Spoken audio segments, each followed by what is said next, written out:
552 নতুন রাজ্য সরকারি চাকরি। আপনাদের জানিয়ে রাখি, রাজ্য সরকারের একাধিক দপ্তরে নিয়োগ সিদ্ধান্তে ছাড়পত্র মন্ত্রিসভার বৈঠকে।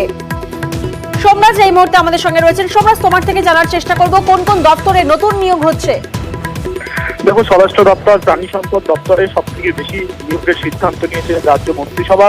মোট 552টি নতুন করে নিয়োগ হবে, তেমনটাই সিদ্ধান্ত নিয়েছে রাজ্য মন্ত্রিসভা, যার মধ্যে স্বরাষ্ট্র দপ্তরে 105 জন এবং প্রাণী সম্পদ দপ্তরে 270টি পদে নতুন করে নিয়োগ হবে।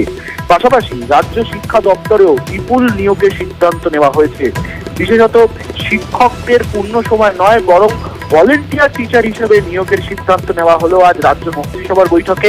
মূলত সাঁওতালি মাধ্যমে একাধিক স্কুলে ভলেন্টিয়ার টিচার নিয়োগ করা হবে রাজ্য মন্ত্রিসভার বৈঠকে, তেমনটাই সিদ্ধান্ত নেওয়া হয়েছে।